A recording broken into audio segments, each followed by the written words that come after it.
Hello everyone, welcome to home science classes. Home science classes में आपका स्वागत है। कैसे हैं आप? आशा करती हूँ अच्छे होंगे, खुश होंगे, मस्त होंगे और पढ़ाई कर रहे होंगे। तो आपको पता है हमारी चर्चा चल रही है न्यूट्रिशन साइंस पर। न्यूट्रिशन साइंस में हम देख रहे हैं विटामिन, जिसमें हम वसा में घुलनशील विटामिन पर चर्चा कर रहे हैं। हमने विटामिन ए और विटामिन डी को समाप्त कर लिया है। आज हम देखेंगे विटामिन ई और विटामिन के बारे में।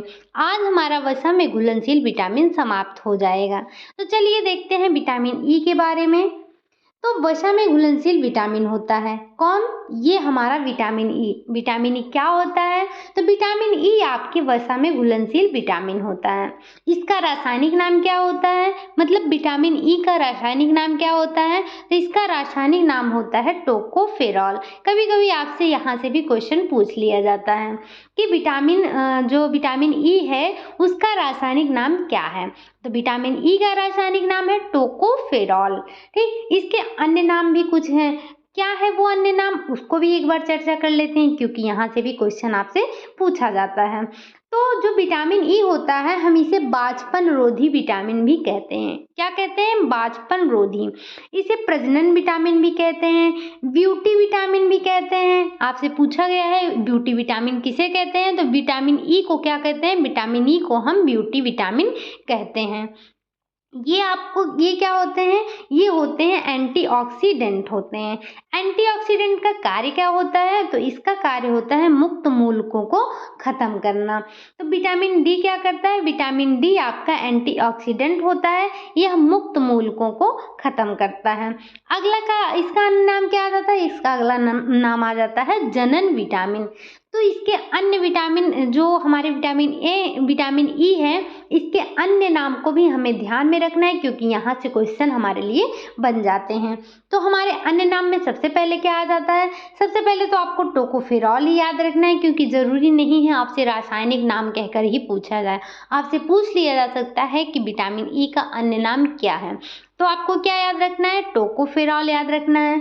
बांझपन रोधी विटामिन, प्रजनन विटामिन किसे कहते हैं? ब्यूटी विटामिन किसे कहते हैं? एंटीऑक्सीडेंट विटामिन कौन सा है, या किस विटामिन को एंटीऑक्सीडेंट कहते हैं? और जनन विटामिन कौन सा होता है? ये इतनी बातें आपको याद रखनी है विटामिन ई के बारे में, जो कि है विटामिन ई के ही अन्य नाम होते हैं। अब हम आगे देख लेते हैं इसकी खोज। तो इसकी खोज किसने की थी? इवांस तथा बिशप ने की थी। कब? 1922 में। तो जो विटामिन ई है इसकी खोज किसने की थी? इसकी खोज इवांस तथा बिशप ने किया था। कब? 1922 में किया था। 1924 में वैज्ञानिक सूर ने इसको जो है क्या नाम दिया था? बांधता प्रतिरोधक पदार्थ कहा था। किसने? ये भी आपको ये शब्द याद रखना है, क्या? बांधता प्रतिरोधक। तो बांधता प्रतिरोधक नाम किसने दिया था? तो ये कहा था आपके सूर नामक वैज्ञानिक ने। कब? 1924 में किया था, कहा था। और खोज कब की गई थी? तो इसकी खोज की गई थी 1922 में इवांस तथा बिशप के द्वारा की गई थी। फिर आगे क्या आ जाता है? विटामिन ई की कमी से नर व मादा दोनों में प्रजनन क्षमता की कमी हो जाती है, इसीलिए इसको क्या कहा गया है? प्रजनन विटामिन भी कहा गया है। तो अगर इसकी कमी हो जाएगी तो सबसे पहले याद रखना है कि प्रजनन क्षमता में कमी आएगी, चाहे वह नर में कमी हो या मादा में कमी हो। अब हम ये जो टोकोफेरॉल दिया गया है इस शब्द के बारे में भी थोड़ा चर्चा कर लेते हैं, क्योंकि यहाँ से भी आपके लिए क्वेश्चन बन जाते हैं। है तो बहुत सिंपल सा, लेकिन आपको ध्यान रखना है क्या कि टोकोफेरॉल जो है वह ग्रीक शब्द टोकोस तथा फेरॉल से बना है। तो जो हमारा टोकोफेरॉल है वह किस किस से मिलकर बना है? तो वह दो शब्दों टोकोस तथा फेरॉल से मिलकर बना होता है, जिसमें टोकोस का अर्थ होता है शिशु को जन्म देना, और फेरो का अर्थ होता है संपन्न करना, और ओएल जो होता है वो होता है आपका एक प्रकार का एल्कोहल होता है। तो यहाँ से आपको तीन बातें याद रखनी है, क्या कि जो टोकोफेरॉल होता है वो किस भाषा का शब्द है? तो वो ग्रीक भाषा के शब्द टोकोस और फेरॉल से बना होता है। टोकोस का अर्थ होता है शिशु का जन्म और शिशु को जन्म देना, और फेरो का अर्थ होता है संपन्न करना, और ओएल का अर्थ होता है ये एल्कोहल होता है। क्या होता है? एल्कोहल होता है। तो ये इतना पॉइंट आपको टोकोफेरॉल के बारे में याद रखना है। ठीक, आगे हम बढ़ जाते हैं। अब इसकी विशेषताओं के बारे में चर्चा कर लेते हैं। किसकी? विटामिन ई की। हमने हर विटामिन की विशेषताओं को देखा है और जितने भी विटामिन पढ़ेंगे सबकी विशेषताओं को हम देखेंगे। तो हम देख लेते हैं अब विटामिन ई की विशेषता के बारे में चर्चा कर लेते हैं। तो यह विटामिन किस में घुलनशील होता है? यह वसा में घुलनशील होता है। ये भी एक विशेषता है, बहुत ही सिंपल सा है। शायद से आपसे पूछा भी जा सकता है कि विटामिन ए किस में घुलनशील है, विटामिन डी किस में घुलनशील है, विटामिन बी किस में घुलनशील है। किसी भी तरह से आपसे कोई भी क्वेश्चन पूछा जा सकता है। तो आपको क्या याद रखना है कि जो विटामिन ई है हमारा, वो किस में घुलनशील है? तो वह आपका वसा में घुलनशील होता है। फिर वसा घोल कौन, जैसे क्या? ईथर हो गया, एल्कोहल हो गया, बेंजीन हो गया, इन सब में यह घुलनशील होता है। विटामिन ई सूर्य की अल्ट्रावायलेट किरणों से नष्ट हो जाता है। जो विटामिन ई होता है, अगर आप इसको धूप में ले जाएंगे तो जब इस पे सूर्य की अल्ट्रावायलेट किरणें पड़ेंगी तो यह क्या हो जाएगा? यह नष्ट हो जाएगा। उच्च ताप तथा अम्ल का प्रभाव नहीं पड़ता है। लौह लवण तथा शीशे की उपस्थिति में इसका ऑक्सीकरण हो जाता है। किसका? विटामिन ई का। तो विटामिन ई का ऑक्सीकरण कब होता है? लौह लवण और शीशे की उपस्थिति में विटामिन ई का जो है ऑक्सीकरण हो जाता है। विटामिन ई ऑक्सीकरण प्रतिरोधक पदार्थ होता है। क्या होता है? एंटीऑक्सीडेंट सब्सटेंस होता है। तो इतनी बातें आपको इसकी विशेषता में ध्यान रखना है। किसकी? विटामिन ई की। विटामिन ई की विशेषता एक बार हम फिर से देख लेते हैं। तो विटामिन ई की विशेषता क्या होती है? यह वसा में घुलनशील होता है। वसा घोलक जैसे ईथर हो गया, एल्कोहल हो गया, बेंजीन हो गया, इनमें भी घुलनशील होता है। सूर्य की किरणों मतलब कि जो सूर्य की अल्ट्रावायलेट किरणें होती हैं उनसे यह नष्ट हो जाता है। अम्ल और क्षार का इस पर कोई प्रभाव नहीं पड़ता है। और इसका ऑक्सीकरण किसकी उपस्थिति में होता है? तो इसका ऑक्सीकरण लौह लवण और शीशे की उपस्थिति में होता है। ये थे विटामिन ई की विशेषताएं। ठीक, अब हम आगे देख लेते हैं। क्या ये विटामिन जो हमारा होता है ये दो प्रकार का होता है। वसा में घुलनशील यह विटामिन कितने प्रकार का होता है? तो यह मुख्यतः दो प्रकार का होता है। कौन कौन सा? एक तो आपका हो जाता है टोकोफेरॉल और दूसरा हो जाता है टोकोट्रिनॉल। तो विटामिन डी कितने प्रकार का होता है? विटामिन ई कितने प्रकार का होता है? तो विटामिन ई आपका दो प्रकार का होता है। कैसे? टोकोफेरॉल और टोकोट्रिनॉल। ये आपको ध्यान रखना है। इन दोनों प्रकारों में से टोकोफेरॉल जो होता है ये अत्यधिक क्रियाशील होता है। तो जो अगर आपसे ये पूछा जाता है कि टोकोफेरॉल और टोकोट्रिनॉल में सबसे क्रियाशील कौन होता है, तो सबसे क्रियाशील जो होता है वो आपका होता है टोकोफेरॉल। यह तीन प्रकार का होता है, अल्फा, बीटा और डेल्टा। कौन कौन सा? अल्फा, बीटा और डेल्टा। इनमें भी जो अल्फा टोकोफेरॉल होता है यह सबसे अधिक क्रियाशील होता है। पहली बात तो ये जो आपका टोकोफेरॉल होता है ये तो क्रियाशील होता ही है, लेकिन जो इसके भी तीन प्रकार होते हैं अल्फा, बीटा और गामा, इनमें भी सबसे क्रियाशील कौन होता है? तो अल्फा टोकोफेरॉल जो होता है वो आपका सबसे क्रियाशील होता है। ठीक, ये थी जो हमारे विटामिन ई थे, विटामिन ई के प्रकार थे हमारे। ठीक, अब हम आगे देख लेते हैं, इसके कार्यों के बारे में चर्चा कर लेते हैं कि विटामिन ई के कुछ कार्य होंगे। हमने देखा था विटामिन ए के कार्य देखा था, हमने विटामिन डी के कार्य देखा था। अब हम विटामिन ई के भी कार्य देख लेते हैं। तो सबसे पहला कार्य इसका क्या आ जाता है आपका? विटामिन ए तथा कैरोटीन को ऑक्सीकृत होने से रोकता है। जो हमारा विटामिन ई है, विटामिन ई में ऑक्सीकरण प्रतिरोधक गुण होता है, हमने ये पहले ही देख लिया। अपनी इसी विशेषता से विटामिन ई आंतों में कैरोटीन और विटामिन ए के ऑक्सीकरण को रोकता है। फिर अगला आ जाता है प्रजनन में सहायक होता है। विटामिन ई प्रजनन में महत्वपूर्ण भूमिका निभाता है। इसकी कमी हो जाने पर, चाहे वह स्त्री में हो या पुरुष में हो, अगर किसी में भी इसकी कमी हो जाती है तो उसकी प्रजनन शक्ति कम हो जाती है, मतलब क्षीण हो जाती है। ठीक, अगला आ जाता है लाल रक्त कणिकाओं के निर्माण में सहायक। विटामिन सी जो होता है वो आरबीसी के मतलब कि लाल रक्त कणिकाओं के निर्माण में भी महत्वपूर्ण भूमिका निभाता है। अगला आ जाता है आपका न्यूक्लिक अम्ल तथा प्रोटीन के चयापचय में सहायक होता है।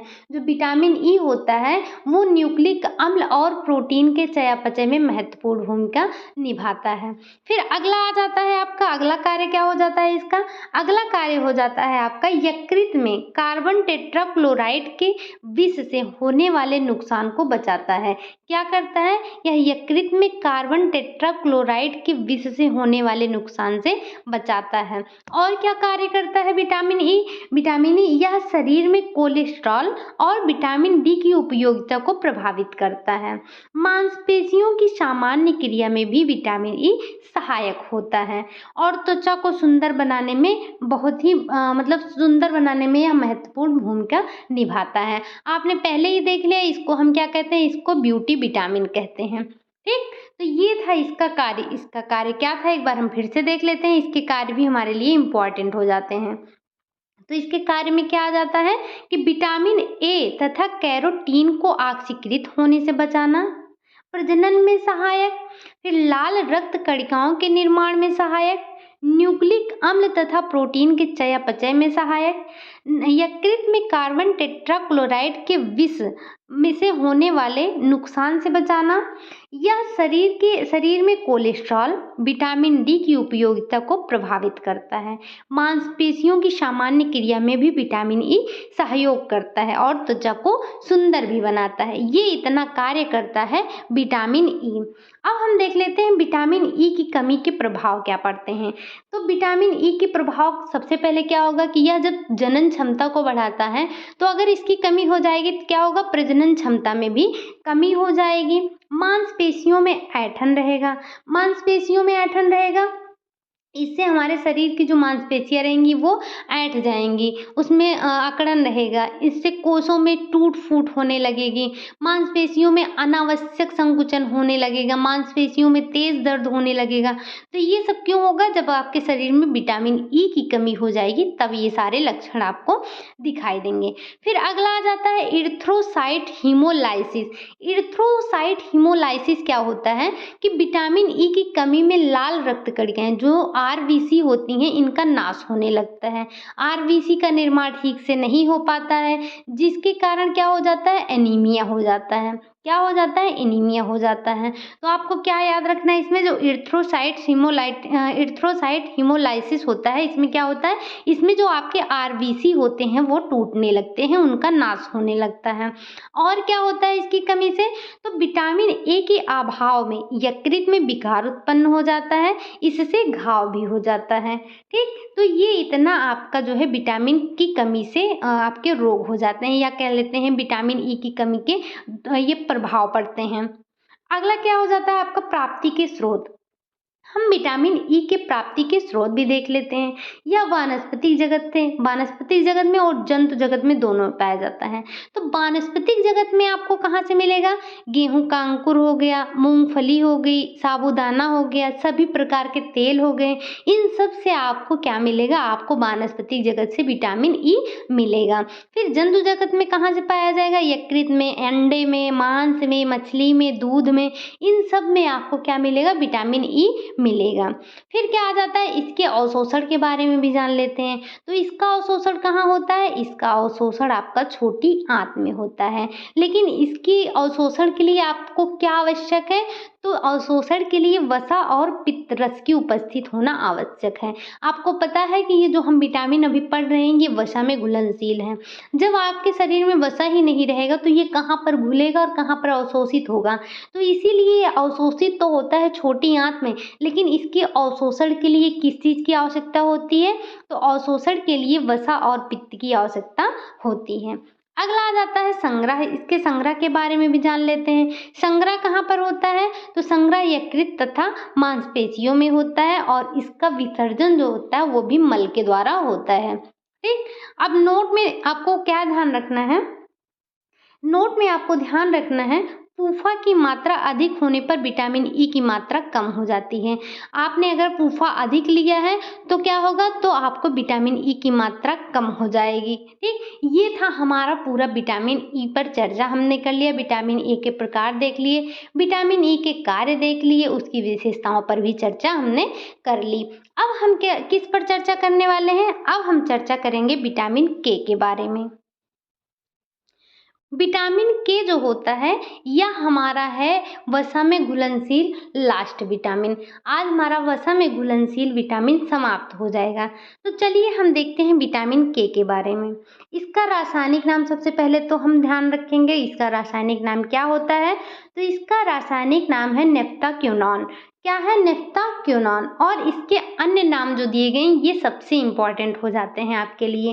तो अन्य नाम में सबसे पहले आ जाता है आपका ब्लड क्लॉटिंग एजेंट। आपसे पूछा जाता है ब्लड क्लॉटिंग एजेंट किसे कहते हैं, तो वो क्या होता है? ब्लड क्लॉटिंग एजेंट जो होता है वो आपका होता है विटामिन के।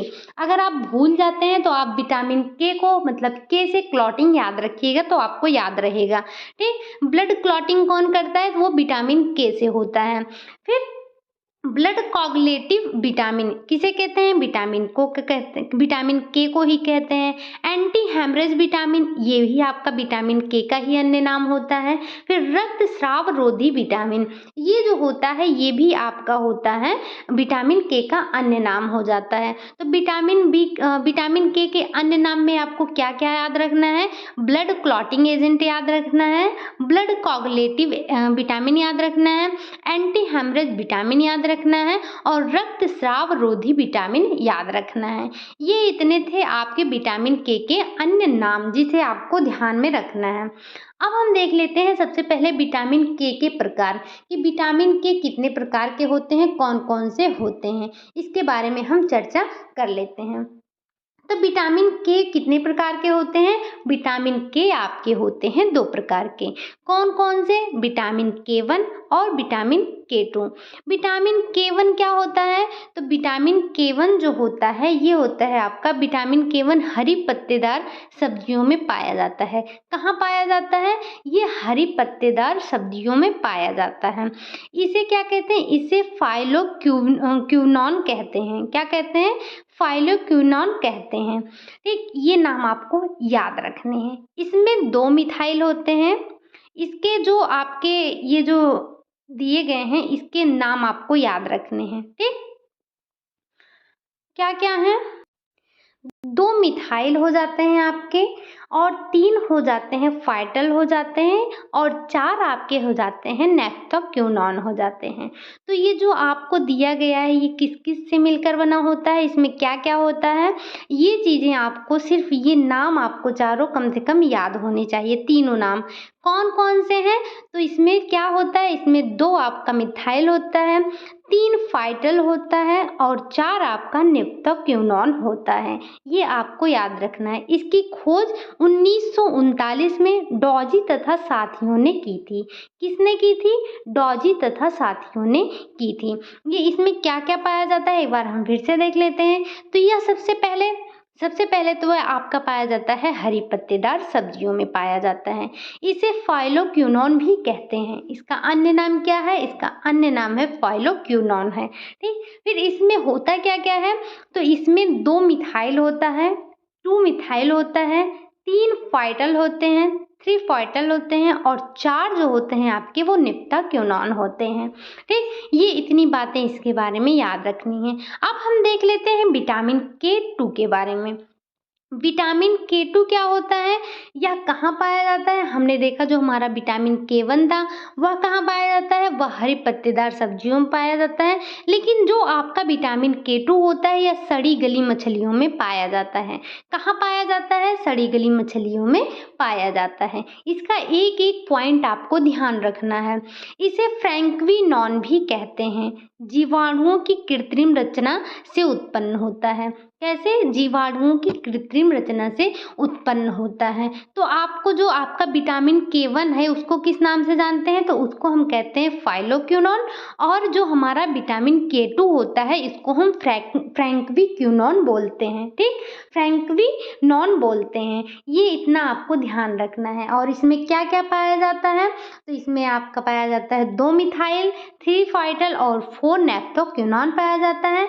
और इससे जो आपका विटामिन K2 होता है इसका नाम होता है फ्रैंक्विनोन नाम होता है। ये इतना आपको विटामिन K2 के बारे में ध्यान रखना है। विटामिन K1 और K2 के बारे में इतना ध्यान रखना है। अब आ जाता है आपका विटामिन K की विशेषताएं। हमने हर विटामिन की विशेषताएं देखी है, हर विटामिन की कोई ना कोई विशेषता है। तो यहाँ पर भी आपके विटामिन K की कुछ विशेषताएं दी गई हैं। सबसे पहले क्या आ जाता है कि यह पीले रंग का पदार्थ होता है। कैसा होता है? पीले रंग का पदार्थ होता है। ताप का प्रभाव नहीं पड़ता है। इस पर क्या होता है? ताप का प्रभाव नहीं पड़ता है। अम्ल तथा क्षार से नष्ट हो जाता है। यह जो होता है विटामिन के जो होता है आपका, यह अम्ल और क्षार में नष्ट हो जाता है। वसा तथा वसा घोलकों में घुलनशील होता है। सूर्य की रोशनी ऑक्सीकरण क्रिया से नष्ट हो जाता है। सूर्य की रोशनी में ऑक्सीकरण क्रिया से यह नष्ट हो जाता है। यह विशेषता थी विटामिन के की। अब हम देख लेते हैं विटामिन के कार्य के बारे में चर्चा कर लेते हैं। हमने सारे विटामिन के बारे में देखा है, उसके कार्य को देखा है, हमने उसके विशेषताएं भी देखी हैं। तो हम यहाँ भी क्या देखेंगे? हम यहाँ भी विटामिन के कार्य के बारे में चर्चा करेंगे। तो सबसे पहला इसका एक मुख्य कार्य क्या होता है? रक्त को थक्का जमाना। आपसे पूछा गया है रक्त को थक्का जमाने में कौन सा विटामिन सहायक होता है? तो कौन सा विटामिन सहायक होता है? विटामिन के जो होता है वो आपके रक्त को थक्का जमाने में सहायक होता है। सबसे पहले क्या हम देखेंगे इसमें कि विटामिन के रक्त का थक्का जमाने में महत्वपूर्ण भूमिका निभाता है। यहाँ से यही क्वेश्चन आपसे पूछ लिया जाता है। ठीक, फिर रक्त में प्रोथ्रोम्बिन होता है। क्या होता है? प्रोथ्रोम्बिन होता है। प्रोथ्रोम्बिन रक्त जमने के लिए आवश्यक होता है। इसका निर्माण विटामिन के द्वारा होता है। अब आपको समझ में आ रहा होगा कि विटामिन के कैसे जो है हमारे रक्त को थक्का जमाने में सहायक होता है। क्योंकि जो हमारे रक्त में होता है प्रोथ्रोम्बिन, उसका निर्माण कैसे होता है? प्रोथ्रोम्बिन जो होता है उसका निर्माण कैसे होता है? विटामिन के द्वारा होता है। लेकिन अगर जब हमारे शरीर में विटामिन के नहीं होगा तो प्रोथ्रोम्बिन का निर्माण नहीं होगा। अगर प्रोथ्रोम्बिन का निर्माण नहीं होगा तो हमारे रक्त का थक्का नहीं जमेगा, क्योंकि रक्त का थक्का जमाने के लिए किसकी आवश्यकता होती है? विटामिन के की आवश्यकता होती है। ठीक, यह रक्त जमने में प्रोथ्रोम्बिन का थ्रोम्बिन में बदलना आवश्यक होता है। जब रक्त कैसे जमेगा? जब प्रोथ्रोम्बिन थ्रोम्बिन में बदलेगा तब रक्त जमेगा। ठीक, ये था हमारा विटामिन के कार्य। तो सबसे इसका मुख्य कार्य बस आपको यही याद रखना है कि रक्त का थक्का जमाने में सहायक होता है। अगला आ जाता है विटामिन के की कमी के प्रभाव। अब जब कमी के प्रभाव, जब आपके शरीर में जो है विटामिन के की कमी होगी तो उससे क्या क्या प्रभाव पड़ेगा? सबसे पहले तो हेमरेज हो जाएगा। हेमरेज में क्या होता है कि रक्त नहीं जमता है, खून बहता रहता है। अंतः कोशिकाओं में रक्तस्राव होने लगता है। क्या होता है? अंतः कोशिकाओं में रक्तस्राव होने लगता है। हेमरेज हो जाता है। हेमरेज का मतलब क्या होता है? हेमरेज का मतलब हो जाता है रक्त नहीं जमना। ठीक, ये होता है आपका रक्त नहीं जमना। अगला क्या आ जाता है? अब हमने इसकी कमी तो देख ली, अब हम इसकी अधिकता के बारे में चर्चा कर लेते हैं। अगर आपके शरीर में विटामिन के की अधिकता हो गई है तो क्या होगा? विटामिन के की अधिकता का प्रभाव अपरिपक्व जन्म शिशु पर देखा जाता है। इसमें K2 अधिक देने से लाल रक्त टूटने लगते हैं। क्या होता है? लाल रक्त टूटने लगते हैं। फिर क्या होता है? इसके अवशोषण के बारे में जान लेते हैं। अवशोषण कैसे होता है? पित्त रस व वसा के साथ इसका अवशोषण होता है। आपको पता है कि यहाँ हम पढ़ रहे हैं विटामिन के, और विटामिन के जो है वह वसा में घुलनशील विटामिन होता है। तो जब आपके शरीर में वसा नहीं होगा तो किस में घुलेगा? हमने ये बात कहाँ पे देखी थी? ये हमने इससे पहले जब हमने पढ़ा था विटामिन ई, तब भी यही बात हमने आपको बोली थी कि जब ये वसा में घुलनशील है तो इसके जो है अवशोषण के लिए वसा का होना आवश्यक होता है। इसका संग्रह कहाँ होता है? इसका संग्रह होता ही नहीं है। इसका संग्रह यकृत में होता है, बहुत ही अल्प मात्रा में होता है, बाकी इसका संग्रह नहीं होता है। फिर आ जाता है इसका विसर्जन कैसे होता है, तो इसका विसर्जन मल के द्वारा होता है। और इसका स्रोत क्या होता है, तो इसका स्रोत होता है हरी पत्तेदार सब्जियां, दाल, अनाज, अंडा, दूध, मांस। ये सब जो होते हैं ये होते हैं आपके इसके सोर्स किसके, विटामिन के। तो ये था हमारा पूरा विटामिन के बारे में। विटामिन के बारे में सबसे पहले आपको क्या याद रखना है, विटामिन के बारे में आपको याद रखना है इसके जो है कमी से क्या होगा, इसकी कमी से क्या होगा, इससे जो है रक्त का थक्का नहीं जमेगा। रक्त का थक्का नहीं जमेगा मतलब आपको हेमरेज हो जाएगा, रक्त जमेगा ही नहीं। और भी गड़बड़ियाँ हो सकती हैं अगर इसकी कमी है, जैसे आंतों की गड़बड़ी हो सकती है, डायरिया हो सकता है, डायरिया की शिकायत हो सकती है, पित्त रस की कम मात्रा कम हो सकती है और पीलिया की शिकायत हो सकती है। और जो है गर्भावस्था में विटामिन के की कमी से आपको पता ही है अपरिपक्व शिशु को जन्म लेता है, इसका प्रभाव आपने देखा ही है बच्चों पर जो है। तो ये सब सारी चीज़ें आपकी होती हैं, लेकिन मेन इसका क्या हो जाता है, हैमरेज। आपको याद रखना है कि हैमरेज हो जाता है। और ये जो है आपके रक्त के थक्का जमने में सबसे प्रमुख भूमिका यही निभाता है कि ये आपके रक्त के थक्का जमने में सहायक होता है। ठीक, तो ये इतनी बातें आपको विटामिन के बारे में याद रखनी है। तो हमने वसा में घुलनशील सारे विटामिन खत्म कर लिए हैं। अब हमें क्या पढ़ना है, अब हमें पढ़ना है विटामिन बी और सी के बारे में। मतलब वसा के घुलनशील विटामिन तो हमने समाप्त कर लिए हैं, अब हमें पढ़ना है जल में घुलनशील विटामिन के बारे में। और आप लोग ये हर सिलेबस को अलग अलग नहीं कराया जा सकता, इस बात को समझिए, क्योंकि चीज़ें वही होती हैं, बस आपके क्वेश्चन का लेवल अलग हो जाता है। जैसे आपको पीजीटी के लिए पढ़ना यही सब कुछ है, पीजीटी का सिलेबस भी यही है, बस आपको उसमें फिजियोलॉजी अलग से हो जाता है, तो आपको फिजियोलॉजी अलग से पढ़ना है। और जो बिहार वाले परेशान हो रहे हैं, टीजीटी का तो लेवल ठीक है, लेकिन पीजीटी में आपको थोड़ा सा एक्स्ट्रा चीज़ें पढ़नी है, तो जो है वो आप अपने सिलेबस के अकॉर्डिंग पढ़ लीजिए, क्योंकि इतना आपको कुछ ही चीज़ें एक्स्ट्रा पढ़नी है, बाकी चीज़ें तो यहाँ पर पढ़ाई ही जा रही हैं। अब आपके बिहार वाले जो भी हैं उनके सिलेबस में ये जो आपको विटामिन के पढ़ाया गया है, विटामिन ई पढ़ाया गया, विटामिन डी पढ़ाया गया, जो भी पढ़ाया गया है या जो भी आगे पढ़ाया जाएगा वो अलग थोड़ी ना हो जाएगा। और आपके बिहार में न्यूट्रिशन साइंस तो बहुत ही इम्पॉर्टेंट है, उसका सिलेबस आप देखिए, आप अपनी बुक जो आपका सिलेबस है सिलेबस उठाइए और जो नोट्स बना रहे हैं उसको देखिए। क्या आपको लगता है कि आप कुछ अलग पढ़ रहे हैं? नहीं, कुछ चीज़ें आपकी छूट रही हैं जिसे आपको अलग से पढ़नी है। बाकी ये जो आप पढ़ रहे हैं ये मत कहिए कि आप हमें एलटी का सिलेबस करवाइए, पीजीटी का करवाइए, टीजीटी का करवाइए। आपको जो पढ़ाया जा रहा है ये आपको सब में पढ़ना है, बस फ़र्क इतना है कि कुछ चीज़ों में आपको एक्स्ट्रा पढ़ना है। ठीक, तो आप लोग पढ़ते रहिए इसको, इसका नोट्स भी बनाइए और अपने सिलेबस को ध्यान में रखकर बाकी चीज़ें जो छूट रही हैं उसको भी साथ में पढ़ते रहिए। ठीक है, फिर अगर जो मुझे टाइम मिलेगा तो फिर मैं आपको और चीज़ें भी करवा दूंगी। पहले तो अभी ये जो चल रहा है ये चलने दीजिए, क्योंकि आपके लिए भी अब अगर थंबनेल पे बिहार टेट नहीं लिखा है, पीजीटी नहीं लिखा है, टीजीटी नहीं लिखा है, तो इसका मतलब ये नहीं है कि उसके लिए अलग हो जाएगा। ये सबके लिए चीज़ें वही हैं, बस आप अपना सिलेबस ध्यान में रखिए और इसको पढ़ते रहिए, नोट्स बनाते रहिए, पढ़ते रहिए, जो भी आपका छूट रहा है उसको आप कवर करते रहिए। फिर जब हमारा सिलेबस ये ख़त्म हो जाएगा, टाइम बचेगा तो हम उसको भी करवा देंगे, नहीं तो हम प्रैक्टिस के साथ में कुछ ना कुछ बिहार वालों के लिए भी करवाते रहेंगे। ये सब चीज़ें आपको पढ़नी है। देखिए, आपको न्यूट्रिशन साइंस नहीं पढ़ना है क्या? आपको होम मैनेजमेंट नहीं पढ़ना है क्या? आपका संचार का पूरा चैप्टर ही दिया गया है, पूरा संचार पढ़ना है आपको, सीडी पढ़ना है आपको, और जो है आपको सारे पांचों ब्रांचेस पढ़ने हैं। तो ऐसा मत कहिए कि ये करवा दीजिए, वो करवा दीजिए, जो करवाया जा रहा है उसको पढ़िए, अपना सिलेबस देखिए। आप लोग शायद सिलेबस नहीं देखते हैं, सिलेबस देखिए और इसको साथ में पढ़िए, तब नहीं बोलेंगे आप कि ये करवा दीजिए, वो करवा दीजिए। हर चीज़ करवा दीजिए नहीं, आप सिलेबस अपना देखिए ना पहले।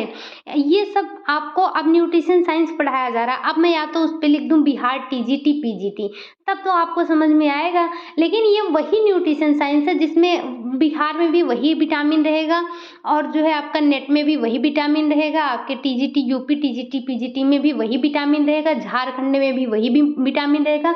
हर स्टेट में, जिस भी स्टेट में रहेगा यही विटामिन आपको हर स्टेट में पढ़ना है। तो आप लोग इस पे पढ़ाई पे ध्यान दीजिए, ना कि आप थंबनेल देख के आइए कि बिहार लिखा है तो सिर्फ बिहार वाले ही पढ़ेंगे। बाकी अपने सिलेबस के अकॉर्डिंग पढ़ते रहिए। चलिए फिर वीडियो आपको कैसा लगा? अगर अच्छा लगा हो तो लाइक कीजिए, चैनल को सब्सक्राइब कीजिए, कमेंट करना मत भूलिएगा। मिलते हैं नेक्स्ट वीडियो में, तब तक के लिए बाय बाय, टेक केयर।